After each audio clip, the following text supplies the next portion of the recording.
After the seminar ended in the afternoon, I grabbed dinner with my friends and headed back to the dorm. One of them tugged at his shirt, fanning himself dramatically. Ugh, it's gotta be like 100 degrees out here. You could crack an egg on the sidewalk and it'd fry on the spot. Good thing everyone in our dorm hates the heat. Another chimed in. We've had the AC blasting at 60 all day. Feels like heaven in there. Hey Alex, wanna come over and game? Their dorm was full of heat haters, so they always had the air conditioner on full blast. As I replied to a message from my advisor, I answered automatically, "Sure, I'll head over." One of them slung an arm around my neck and clicked his tongue. "Seriously, bro, you're still putting up with him?"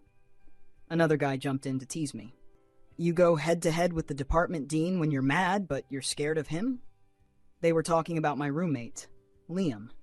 The guy's got a cold constitution or something. In grad school, our dorms are 2 people per room. Ever since I got assigned to room with him, we've barely touched the air conditioner. He's cold in winter, and somehow, he's still cold in the middle of this brutal summer. I honestly don't get how a guy taller and buffer than me can feel cold all the time. The more they joked, the more irritated I got. We share the same room. Why does he get to decide the AC stays off? Who does he think he is? I hadn't felt this frustrated in a while.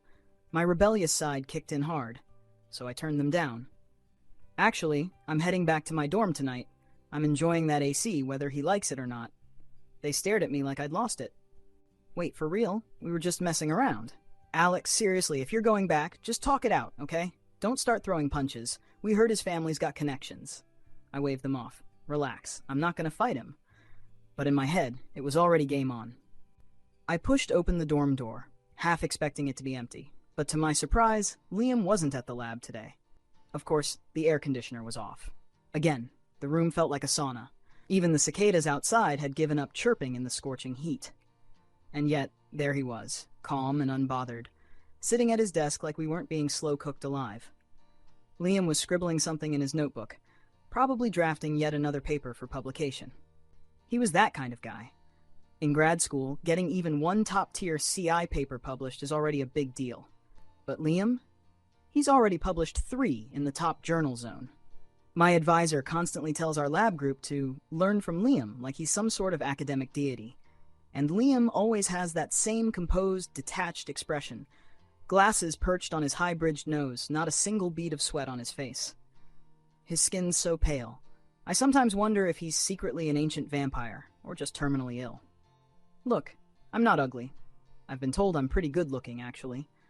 But based on the campus confession wall, way more people have a thing for him. I remember rolling my eyes when I saw the results of a popularity poll. How could anyone like such a weirdo? The upperclassmen and freshman girls nearly hunted me down for dissing their icy prince. Icy prince, my ass. He's more like a malfunctioning robot. No emotions, no reactions, always rigid and proper. I grabbed the remote, turned the air conditioner on, tossed my books onto the desk, and went to the bathroom to wash my hands. When I came back out, ready to enjoy the glorious cool air, the AC had shut off. Again, my gaze shot toward him. Rage surged through me like a firecracker going off in my chest. Without saying a word, I stormed across the room and grabbed Liam by the shoulder. He was more solid than I expected, not the delicate nerd I'd always assumed. But I didn't dwell on that. I stared him down. Dude, are you seriously this selfish? He looked up at me with that same mild, apologetic expression that always somehow made me feel like I was overreacting. I'm sorry, he said softly. I just felt a little cold. That was it. Every time we argued, it was like punching a pillow. No resistance, no fight back, just this maddening gentleness. I've been holding back for way too long. I'd had enough of his soft-spoken nonsense. Snatching the remote from the desk, I turned the AC back on with a dramatic click. Well, I feel hot, so guess what? The AC is staying on. You can always wear more clothes if you're cold, I added, glaring at him. But what do you want me to do? Peel off my skin? Liam's lashes fluttered slightly, and he said in his usual flat tone, Even with more clothes, I still feel cold. I'm sorry, it's my fault. He was seriously picking today to test me, huh? I wasn't in the mood for negotiations. Screw fairness and compromise, I shoved the remote into my pocket with a smirk. If you're cold, then just cuddle up with me tonight. Let's see him top that. His usually emotionless eyes suddenly stirred. Something flickered in them. a flash of something I couldn't quite read. But he didn't say anything. Instead, he quietly put on another layer and went right back to his writing, like nothing happened. I should have felt victorious. I won. The air conditioner was on. My rules, my room. But for some reason, the dorm didn't feel like a place of triumph. It felt tense. Normally, if I was annoyed like this, I'd crash in my friend's dorm for the night, game until midnight, and only return when I was too tired to care. But not tonight. No, tonight I was staying right here. I wasn't going to run away just because Liam decided to act like he was made of ice. I was going to endure and outlast him. Win this psychological war once and for all. I casually logged onto a game with my friends. Liam sat at his desk next to me, quietly scribbling in his notebook again, calculating something under his breath. Occasionally, he let out these soft little coughs, barely audible, but enough to make it seem like he really was cold. Drama king. My friend asked through the headset, "So, how'd it go back at your place? You two didn't end up fighting, did you?" I grinned smugly. Nah, he's not the type you can even argue with, let alone fight. He just apologizes and freezes in place like an NPC. But even the game couldn't keep my attention tonight. I kept dying stupid deaths, losing round after round. Eventually, I rage quit and logged off, tossing my phone to the side. Later that night, I took a quick shower and climbed into bed early. Liam, as always, had his little routine, calling his parents to update them on his life. Yeah, that's right, the guy still calls mom and dad every night. Total mama's boy. Thanks to him, my parents scolded me last month for not having a heart, just because I didn't call them even once during finals week. Great, thanks a lot, Liam. But oddly enough, he spoke more softly than usual tonight, said something like, "My roommate's going to sleep now," before quietly ending the call. When he went to brush his teeth, he even turned off the lights without me asking. That deflated my anger a bit. Maybe I was being too harsh. Maybe he really does have some weird cold body condition. What if he wasn't being controlling, but just genuinely uncomfortable? Ugh, I hate how easily I start doubting myself. I didn't even do anything wrong, and yet here I was, feeling guilty about turning on the AC. Tired from recent lab work and running low on overthinking energy, I eventually let sleep pull me under. Until something weird happened. Half asleep, I felt a strange weight shift across my bed. Something, or someone, was pressing down on me. Arms wrapped tightly around my waist. Hot breath tickled the back of my neck. What the hell? I didn't panic right away. I'd had sleep paralysis episodes before, usually when I was stressed out. Used to freak me out. Now I just waited for it to pass. But this time the pressure wasn't fading. It was growing heavier, warmer, more real. Something pressed down on my shoulder, breathing steady and hot against my skin. My brow furrowed. I didn't dare open my eyes, fearing I might see something I couldn't unsee. Instead, I cracked one eye open just enough to catch a glimpse. And there it was, a black head of hair resting on my shoulder. Close enough for the short strands to prickle against my skin, making it itch faintly. Wait. Hair? It wasn't a ghost. It was a person. My brain short-circuited. Was this some kind of prank? Did one of my friends sneak in to mess with me? Without thinking, I shifted to kick the intruder off my bed, only to have my leg caught mid-move by a firm hand. A voice, soft and groggy, mumbled against my ear. So cold. That voice. That damn voice. Liam? I jolted upright, utterly stunned, and launched into a full-blown, sleep-disoriented interrogation. Liam, what the hell is wrong with you? Why the hell are you in my bed? And get your damn hand off my waist. But instead of backing off, Liam had the audacity to look wronged, like I was the one causing trouble, and even had the nerve to push me back down onto the mattress. You were the one who said I could hold you if I got cold, he mumbled with a look that could only be described as aggrieved. That shut me up. Temporarily. Wait, was that what I said? That was sarcasm. Get lost, I barked. That was clearly a joke. Are you that dense? Liam, have you studied yourself into a coma? I was mocking you. I was about to push him off, probably with a well-aimed kick, when he leaned in suddenly and kissed me. Just like that. No hesitation, no warning. His lips brushed against my cheek first, feather light but burning, as if testing the waters. Then he spoke again, voice soft and coaxing, laced with something deeper. Alex, I'm really cold. Help me, won't you? I froze, not from his touch, but from his words. Alex, you've always said things you didn't mean. Ever since we were kids, I never liked that about you. My mind blanked. Since we were kids? I turned my face away, trying to deny it. Pretend I hadn't heard what I just heard. He chuckled, low and bitter. Still pretending? He whispered. Every time you act like you don't know me, like we're strangers, it makes me want to kiss you even more. You know that? His grip tightened. One hand pinned my wrists, the other turned my face back to him, forcing me to look at him. The faint moonlight filtered through the window, reflecting in his dark eyes, eyes that gleamed with a familiar, dangerous glint, like a predator finally cornering its prey. He smiled, slowly, watching me with a hunger that made my breath hitch. I could feel it. The shift. Something between us cracking wide open. In that moment, I forgot how to breathe. All the emotions I had buried for years surged up like a flood breaking a dam. Memories, confusion, feelings I had tried to lock away. And Liam was the trigger, pulling them all back to the surface. I was sinking, falling into those deep, obsidian eyes that gleamed like the ocean at midnight. I knew there were sharp rocks underneath, and yet I didn't even try to swim. No, this is wrong. I have to get out of this. Get it together, Alex. Liam, you've lost your damn mind. Let go of me. I snapped, eyes burning, trying to summon back my anger, my shield. But he didn't budge. He leaned in closer, his breath warm against my cheek, his eyes locked on mine like he could see straight through me. You're so beautiful when you're angry, Alex. He said it again, softer this time, almost like a lullaby. So beautiful when you're angry.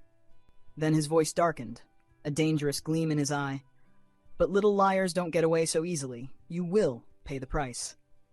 At that moment, a thunderclap split the silence outside. Lightning flashed through the window, illuminating the entire room in a brief, ghostly white.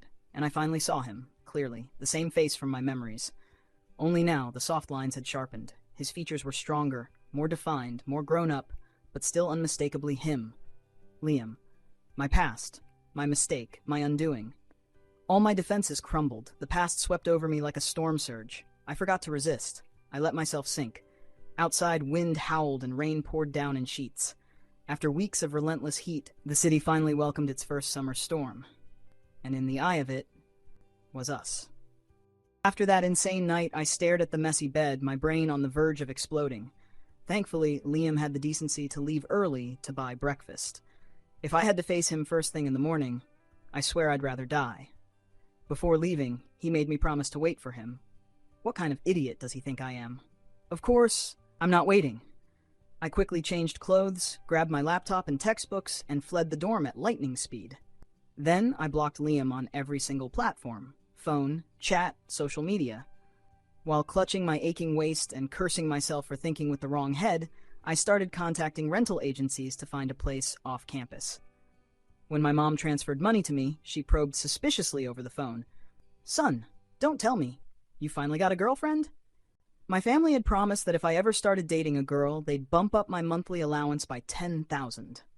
My mom had been waiting for this day forever. A girlfriend. My ass. If she ever finds out what happened between me and the precious heir of the Chi family, she'd think I took advantage of him and probably show up with a knife to cut me down. Liam, he's a master of deception. Everyone around him is completely fooled. Outsiders think he's this sweet, polite guy. Only I know how calculating and manipulative he really is. We've known each other since kindergarten.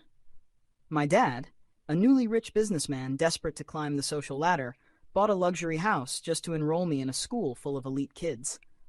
My mom, even more cunning, tried every trick in the book to get into the rich wives' circle and forced me to befriend Liam. I've hated Liam since we were kids, hated how his family was richer than mine, how he always outperformed me at school, and how he constantly got me scolded by my mom. I finally got away from him when I went to college, thinking I'd never have to deal with that green tea faker again. But then I aced the grad school entrance exam and ended up in his university and his dorm. When Liam saw me again, he wasn't the least bit surprised. I figured I'd pretend we were strangers. But the next day, he secretly told my mom we were roommates. Now, every time she visits, she insists he joins us for dinner. And I have no choice but to put on a fake smile and keep pretending we're still good friends. I honestly have no idea how many favors my family's gotten from his over the years. Whatever it is, it's apparently enough to keep us all bowing and scraping before the Chi family like loyal dogs. Back in the lab, one of the other students gasped when he saw how much reagent I poured in. Alex, are you crazy? When the professor sees this, he's going to kill you. I looked down. Sure enough, I'd added way too much. If our advisor saw this mess, I'd be getting a lecture that could last 2 weeks. My senior noticed how distracted I was and stopped joking around. He looked concerned. Alex, you're totally out of it today. Have you been working too hard lately? Maybe take a few days off. I was already frustrated out of my mind just thinking about what happened with Liam. There's no way I'd be able to focus on any experiments like this. Screw it. Might as well take a break. I should have known Liam's obedient behavior yesterday was a trap. He always acts all soft and pitiful before pulling something shady. Classic move. I took off my lab coat, got permission from my professor to take a few days off, and decided to go have some fun. At least that way, I could avoid seeing Liam for a while. I spent a week off in Xinjiang trying to clear my mind, just watching cattle graze and lying in the endless green fields. I thought if I distanced myself far enough, I could shake off what happened that night. But no matter how far I went, I couldn't erase Liam's voice or the look in his eyes. Every time I closed my eyes, all I could see was him. I didn't want to return to school and bump into him constantly. So instead, I booked a flight home, figuring I could delay it a little longer, hide away for as long as possible. Over a week passed, and I didn't receive any strange calls.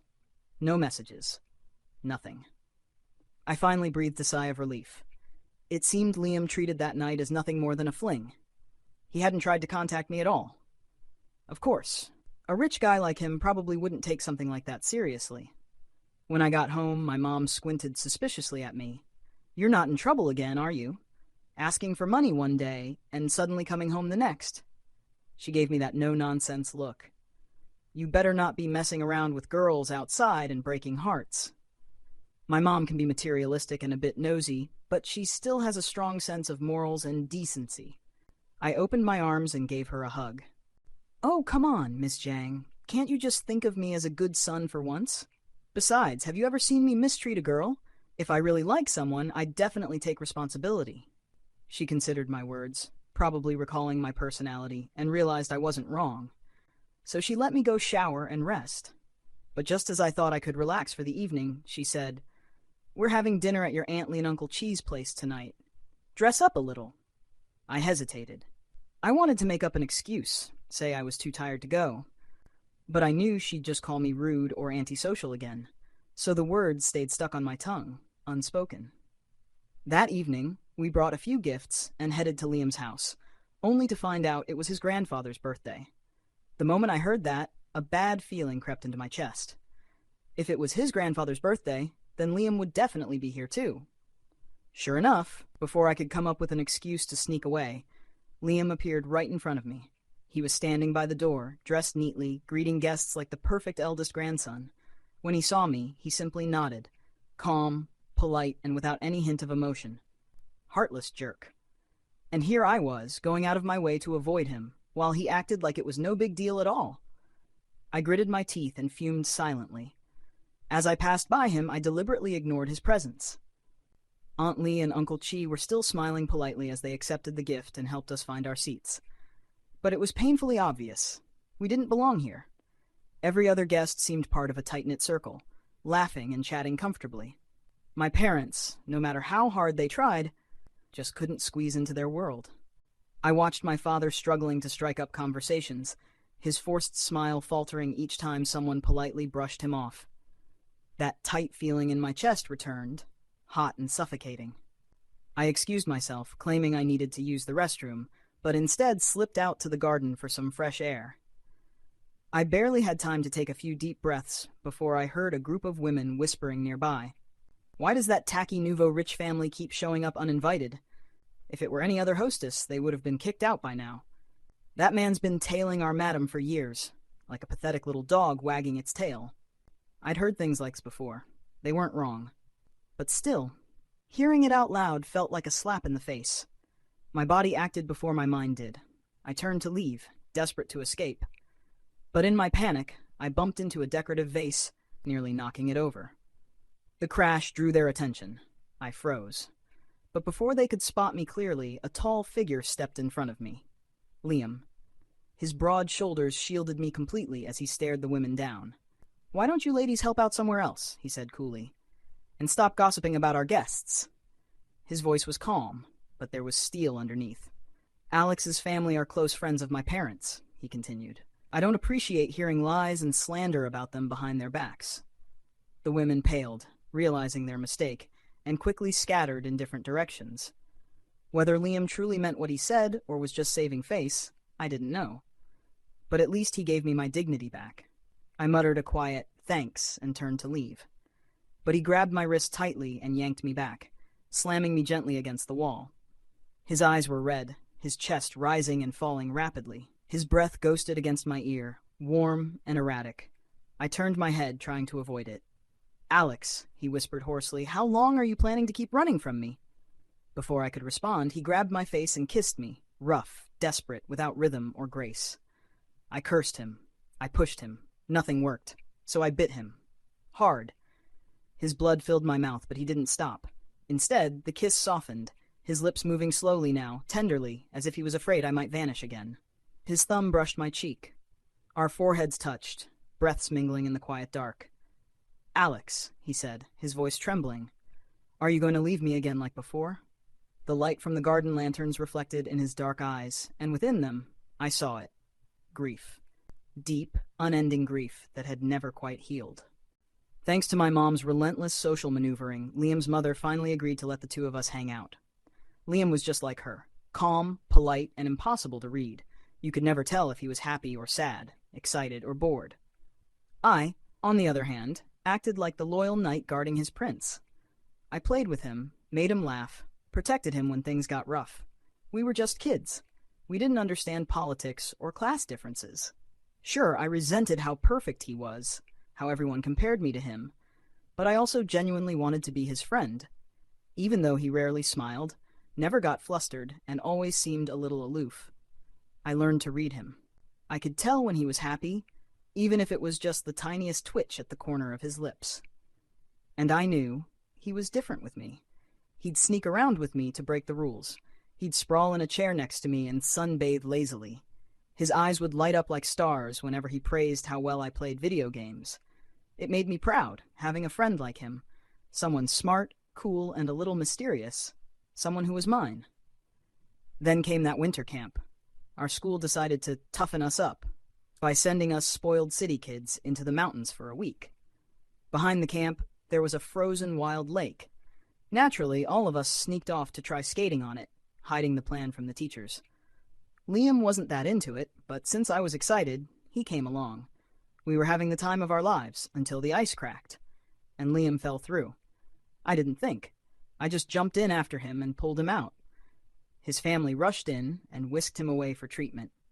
Not long after, my family got a lucrative business deal, worth over 1 billion yuan. I came down with a fever from the cold, but as soon as I could walk, I dragged myself to his house to check on him. While I waited, I overheard some of the housemaids whispering to each other in the hallway. "Told you that boy's too slick for his own good. Finally found the perfect chance to save our young master. Heard the old man pulled some strings for them. 10 billion. All those years of sucking up finally paid off. That kid's been scheming since he was little. Our Liam's too naive. He's going to get burned." Their voices were low, but every word landed like a slap to the face. I clenched my fists, and then slowly let go. Without making a sound, I turned and quietly went back to Liam's room. We barely spoke. After a short visit, I said I had to leave. Before I could go, he looked at me with those calm, dark eyes and asked, "Alex, will you go to the same high school as me?" I forced a smile, swallowing the bitterness. "I'm not as smart as you. I probably won't get in." He frowned, immediately anxious. "What if I ask my parents to help? If I talk to them, I'm sure they'd agree." I could see the sincerity in his eyes, but it made me panic. I didn't want our friendship tainted by favors. I didn't want to owe him anything, so I lied and told him I'd try my best. That night, I came home planning to blow up at my parents, demand they stop trying to cozy up to Liam's family. But when I saw how tired and defeated my mom looked as she turned to face me, I just couldn't do it. I swallowed my words. Eventually, I did make it into the same high school as Liam, but I kept my distance. I found every excuse not to see him, dodging his messages, avoiding the places I knew he'd be. I pulled away until we were practically strangers again. After graduation, I finally cut him off completely. But Liam didn't give up. He kept trying. He called, texted, even asked mutual friends to invite me out. I refused every time. Then one day, he found me. He wasn't the boy I remembered. He had grown taller, broader, more imposing. He stood in front of me, blocking my way, grabbing my arm. "Alex," he said, voice tense, "why are you avoiding me? You could have gone to the same college. You had the grades. Why didn't you apply?" He looked genuinely lost, like he was still that boy who had fallen through the ice, waiting for me to pull him back out. "Ever since that day at the lake, you've been different, distant. If I did something wrong, just tell me. I'll change. I'll fix it." I was done pretending. I snapped. "Liam, am I your pet or something? I played with you when we were kids. Now I'm supposed to go to school with you, follow you around forever?" He froze, stunned. "Alex, I never saw you as my—" He couldn't even finish the sentence. I stepped closer, determined to end it once and for all. "You want the truth? I never wanted to be your friend. If my family wasn't trying to kiss up to yours, I wouldn't have wasted a second on someone as cold and boring as you. So no, Liam, I didn't go to your college on purpose." And right on cue, like some cheesy soap opera, a storm rolled in. Rain started pouring as I brushed past him. That was the day I made myself a promise. I would never see him again. Today, he asked me that same question again. Liam softly said, with an upward lilt at the end, clearly waiting for my answer. Why ask the same question twice? Does he enjoy humiliating himself? I stared straight into his eyes and shot back. What do you expect me to say? You heard what your aunt said just now, didn't you? We're from two completely different worlds. Why are you forcing this? He quickly tried to explain. What she said doesn't represent how my family actually feels. Alex, don't believe them. I gave him a mocking look. He couldn't take it. His hand flew up to cover my eyes, and then he kissed me, hard.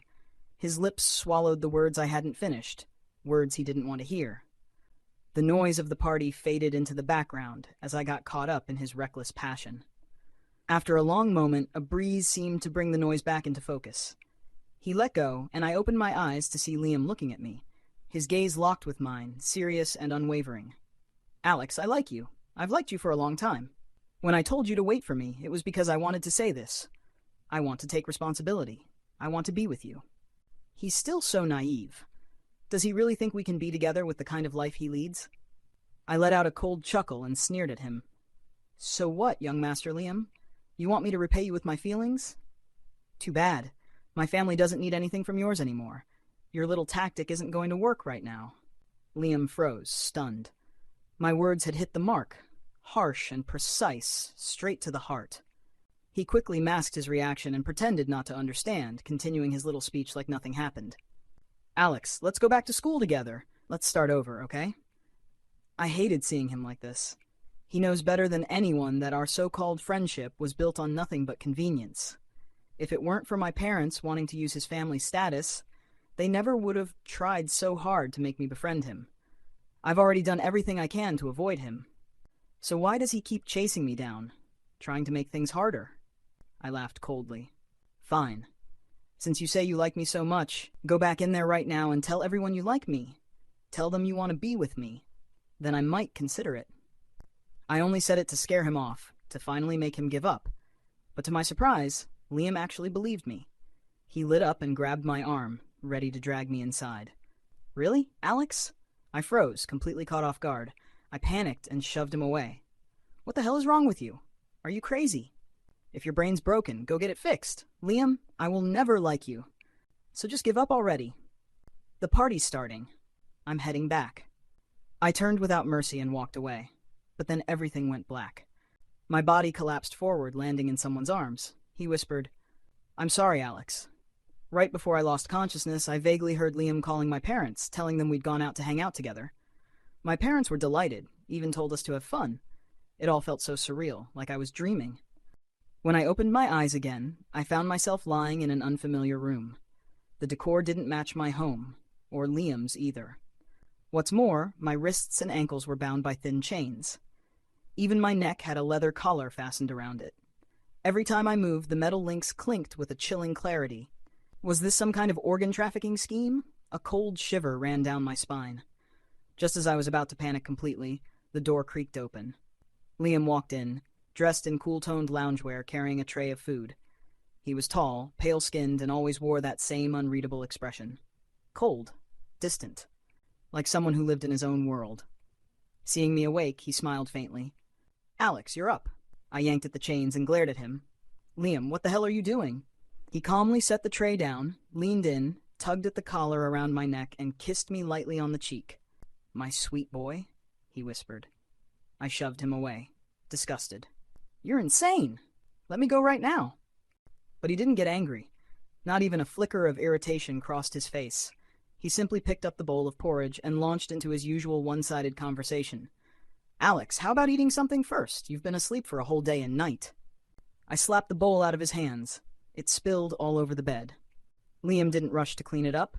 He just looked down at me from above, calmly. His gaze traveled down from my struggling face to my disheveled clothes, and finally, he smiled. "It's all messy now," he said gently. "You've always hated feeling sticky, haven't you? Looks like it's time for a bath." Then, before I could even react, he bent down and scooped me up like I weighed nothing. I was in his arms, suspended midair, and he carried me straight toward the bathroom. Realizing he actually meant it, I panicked. "Let me go." "Liam, you're a psycho. I swear I'll call the police. You're going to jail for kidnapping. My parents will report me missing. They'll find me. My professor. My classmates. I'm almost out of vacation time. Liam, if you don't stop this now, you'll destroy your family. I'll make sure of it." He chuckled softly, amused by my resistance. "You're so smart, Alex. You know all the right things to say to protect yourself. But I've already taken care of everything. I called your parents and told Aunt Zhang and Uncle Guan that we're going on a little trip. So," he said smoothly, "we've got a whole month together now." The chain was long enough that I could move freely to the bathroom, but standing here, facing someone so calm in his madness, I felt an overwhelming sense of helplessness. Eventually, I tried a softer approach. "Liam, if you let me go now, I won't tell anyone. I promise." He ignored my words completely and began peeling off the clothes I'd soaked in porridge. That's when I truly lost my temper. "Liam, what the hell do you want from me?" He lowered his eyes, voice almost too soft to hear. "I want you to love me." His eyes shimmered with something between sorrow and desperation, like someone asking for the impossible and still hoping to get it. I froze. And then after a pause, I told him flat out, it was never going to happen. I didn't like men, and I would never love him. But before I could finish my sentence, he stepped closer. "That day, Alex, you clearly enjoyed it," he murmured. The tub was already overflowing. In our struggle, we both slipped and fell in. The water sloshed over the sides again and again. The longer we stayed submerged, the harder it became to breathe. Eventually, in a panic, I clung to him. To breathe, to survive, and ended up kissing him. He laughed softly, indulgently. "Good boy," he said, like I was doing exactly what he wanted. What was supposed to be a bath turned into something far more chaotic and uncontrollable. When it was finally over, I sat on the bed like a warden, watching him change the sheets. I realized later there was no point. The sheets were beyond saving. After being locked up for half a month, I finally realized the house I was kept in was actually in a villa neighborhood not far from our school. Sometimes I could even hear the school's signature bell sounds. Over the years, Liam had earned quite a bit through competitions and projects. His family also gave him a lot of money, so he bought himself a small villa. And he kept me here. His daily routine was basically kissing me and holding me while sleeping. He seemed to really be cold all the time. Every night he would cling to me tightly, murmuring that he was freezing. I'd scoff and tell him to go freeze somewhere else. But in the end, I still let him hold me close. When he was free, he'd pull out that old handheld game console we used to play with as kids and insist I play with him. I looked at the console, already long completed, and said speechlessly, "Aren't you bored? We're way too old for this now." He looked thoughtful. "But this game has Alex in it. Alex said we'd be best friends forever. Alex said he'd always stay with me." I didn't respond. I remembered those hot summer days, the green leaves outside the window, and us lying on the carpet in an air-conditioned room, playing games just like this. I used to dream of the future, buying a big house, filling it with game cartridges, and spending every day with my best friend. Looking back now, it feels kind of ridiculous. Who could really spend their whole life with a game console? And yet, there was one fool who took that dream seriously. I fiddled with the console, changing the topic. Are you really that afraid of the cold? Or are you just messing with me? He looked at me and answered honestly, it's real. I couldn't think of any good reason why someone would be that sensitive to the cold, so I asked casually, is it from when you fell into the lake that winter? He shook his head and let out a small laugh. No, it was after a car accident. My body temperature's been unstable ever since. A car accident? I frowned slightly. Why hadn't my parents ever mentioned that?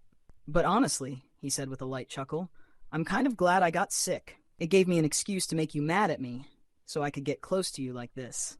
He leaned over and kissed me softly on the lips. Alex, wouldn't it be amazing if things stayed like this forever? I've imagined it for so long. This time I didn't resist. I kissed him back. From the look on his face, he clearly hadn't expected that. That day, we rolled around on the carpet for a long time, tangled up in each other. Then, while he was completely relaxed and off guard, I grabbed a vase and knocked him out cold. I found the key from the spot I remembered he usually kept it and unlocked the chain on my body.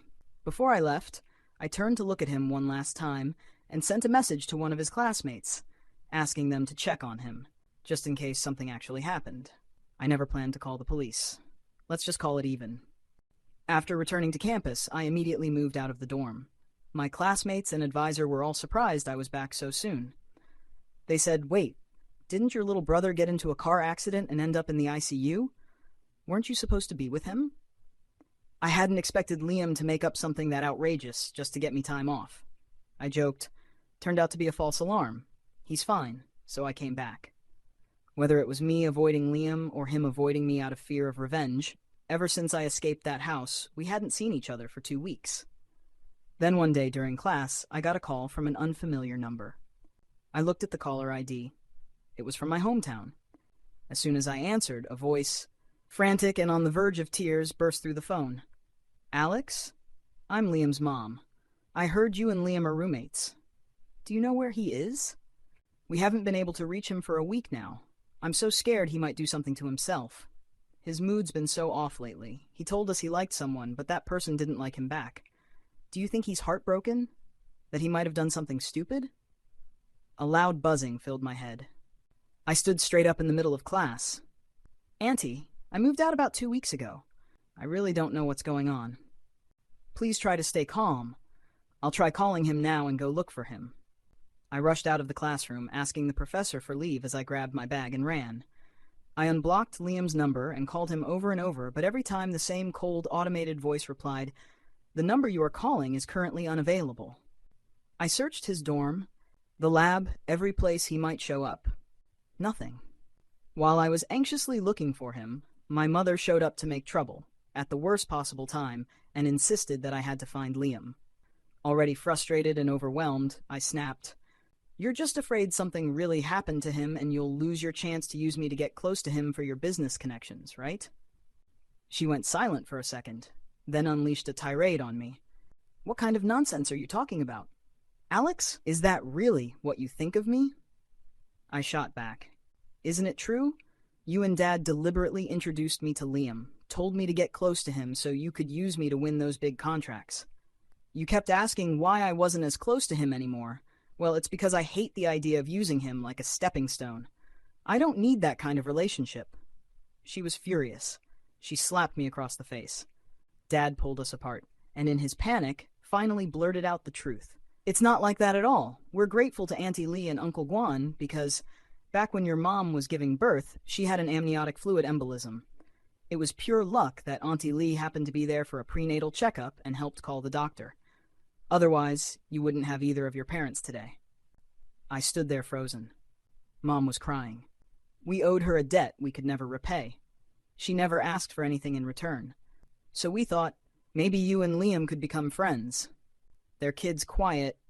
I just wanted you to look out for him a little more. As for the business stuff, everything went through the proper channels.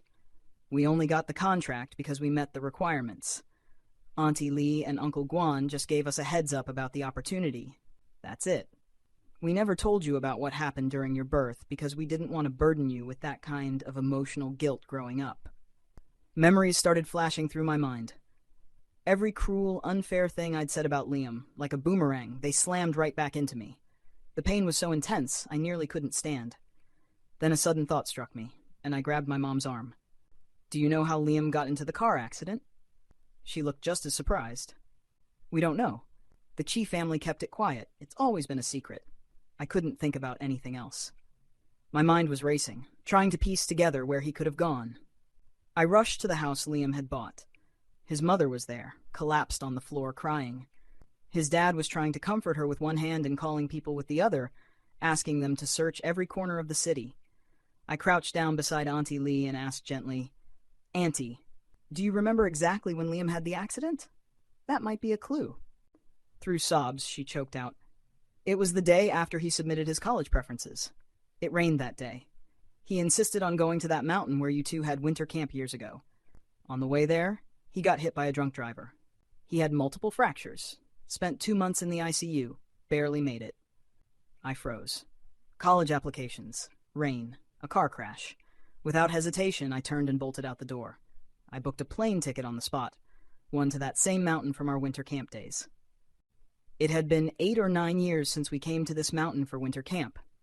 Since then, a few new guest houses had popped up. The summer scenery was beautiful, lush greenery in all shades stretching endlessly into the distance. I walked from guest house to guest house with a photo of Liam, asking if anyone had seen him. It wasn't until the very last one that someone finally recognized him. The front desk girl smiled politely. "Oh, he's been staying here for about a week. Goes to bed early, wakes up early, heads out for walks every day, but no one really knows where he goes." I followed my memory to the old wild lake near the mountain. The shoreline was overgrown with reeds. There, on a battered chair, sat someone watching the sunset, like he was silently saying goodbye to the past. I sat beside him. He didn't turn to look at me, nor did he say anything. I broke the silence first. "I'm sorry." He shook his head gently. "You don't owe me an apology. If anything, I should be the one saying sorry. I locked you up and did so many terrible things." I wanted to say something, but the words caught in my throat. Finally, all I managed to blurt out was, "Liam, did the car accident hurt a lot?" His eyes flashed with surprise for just a moment before he smiled faintly. "Yeah, it hurt. I told myself I'd never look for you again. But then I saw you got accepted into the same grad school as me. I couldn't help it. I had someone pull some strings so you'd be assigned to my dorm. I wanted so badly to keep you close to me. But you still left, just like before." He looked at me. His eyes were calmer now, like he no longer expected me to love him back. But it was that calmness that cut deeper than any of the pain before. If the sharp words I once threw at him were knives, then this quiet acceptance was a blade wrapped in velvet, so soft but so much more painful. I whispered, "I'm sorry, Liam. I shouldn't have said those things back then.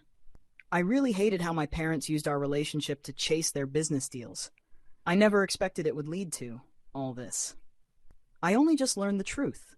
My parents never planned to use you. They were just grateful to your mom, because she saved my mom and me when she had that birth complication." All the guilt and confusion I'd bottled up for years poured out of me. I rambled about our messed up teenage years, the misunderstandings, the things I'd wanted to say but couldn't. I cried while I talked.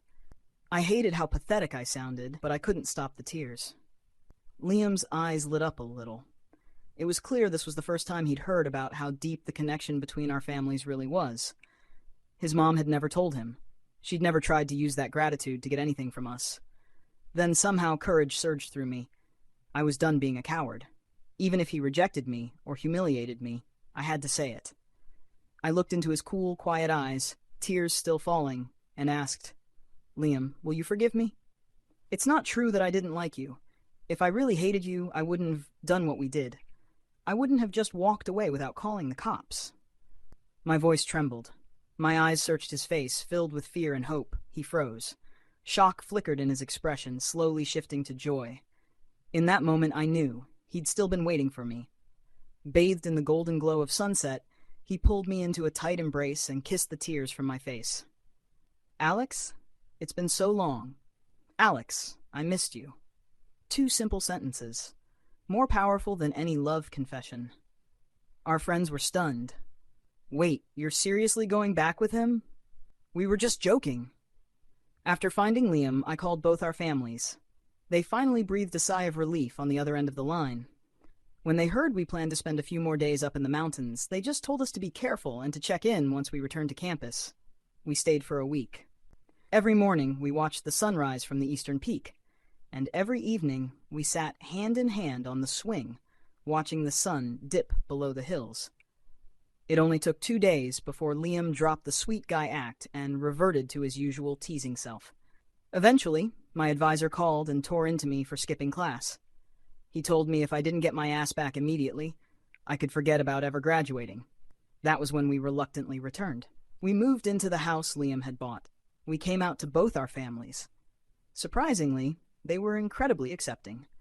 My parents didn't mind at all. They'd seen too many rich, powerful people in their lives to care who I dated. Compared to real power and wealth, our family's assets weren't even worth talking about.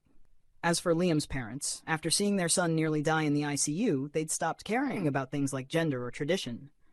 They said, "Just don't do anything crazy again. If either of you ends up in the ICU again, we'll break you two up ourselves."